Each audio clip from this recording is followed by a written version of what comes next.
Selamat malam pemirsa, mari kita menjauh sejenak dari hiruk-pikuk politik, menjauh dari bermacam polemik. Dengan Pancasila dan konstitusi sebagai referensi, kita berdiskusi untuk perbaikan negeri. Membahas bermacam isu kebangsaan, bukan kepentingan pribadi, kelompok, atau golongan. Para narasumber visi negarawan duduk bersama untuk memecahkan berbagai persoalan bangsa. Dan apa tema diskusi kita? Berikut rangkumannya.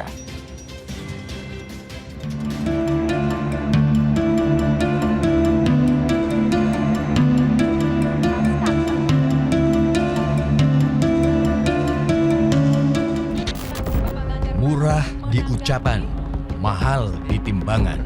Itulah peribahasa lama yang seakan memotret perilaku politisi negeri kita.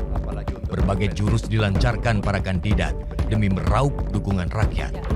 Salah satu jurus kampanye paling digemari adalah menebar janji.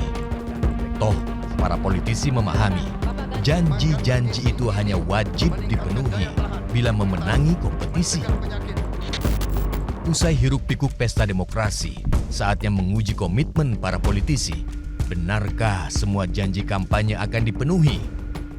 Agama mengajarkan, janji adalah utang, dan utang tentu harus dilunasi. Dalam sistem presidensial, kepala pemerintahan memiliki kewenangan mengelola keuangan negara sebagai bagian dari kekuasaan eksekutif. Kewenangan itu dikuasakan kepada Menteri Keuangan sebagai bendahara negara dan menteri atau pimpinan lembaga negara.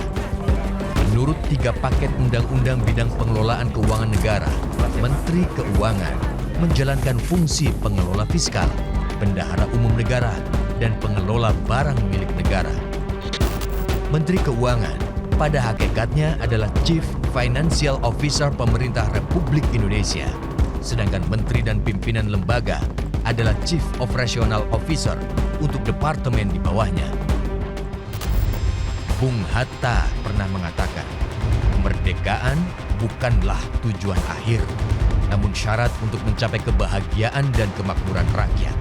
Karena itu pula, alinea keempat pembukaan konstitusi merumuskan secara tegas, salah satu tujuan pembentukan negara Republik Indonesia adalah untuk memajukan kesejahteraan umum. Pertanyaannya, sekian puluh tahun merdeka, apakah Indonesia makin mendekati atau justru makin menjauhi dari cita-cita kemerdekaan? Apakah kekayaan negara sudah digunakan untuk sebesar-besarnya kesejahteraan anak bangsa?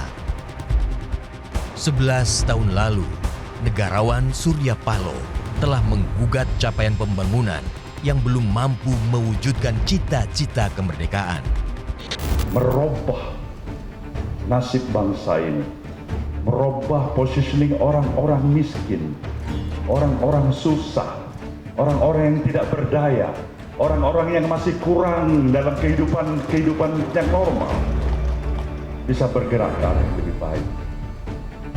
Mereka yang tidak mendapatkan fasilitas listrik yang terus-menerus bisa setiap waktu di rumahnya, air bersih dalam sebagai satu kualitas yang bisa diperolehnya, mereka memerlukan perubahan.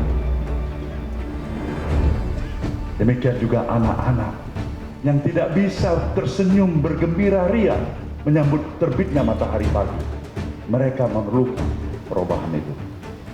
Kita sekarang ada pada momentum yang bisa membuat perubahan itu apabila kita bergerak ke arah sana.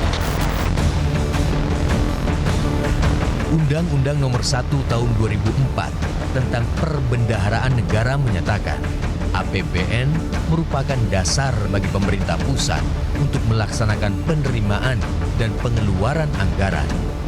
Dalam melaksanakan APBN, setiap pejabat dilarang mengeluarkan anggaran jika pos pembiayaannya tidak tersedia atau tidak cukup. Pelaksanaan APBN juga harus berdasarkan prinsip hemat, sederhana, efisien, dan sesuai kebutuhan teknis yang dipersyaratkan.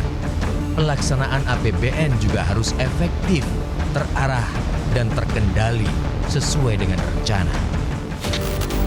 Dengan konsep melanjutkan, pemerintah baru tidak hanya terbebani komitmen terhadap janji-janji kampanye.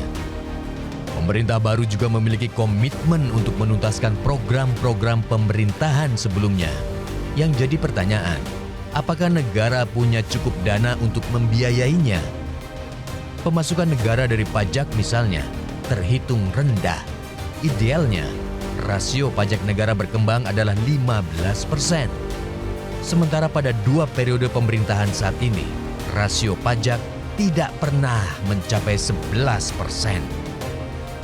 Jangan sampai pengelolaan anggaran negara kita besar pasak daripada tiang dan akhirnya gali lubang tutup lubang.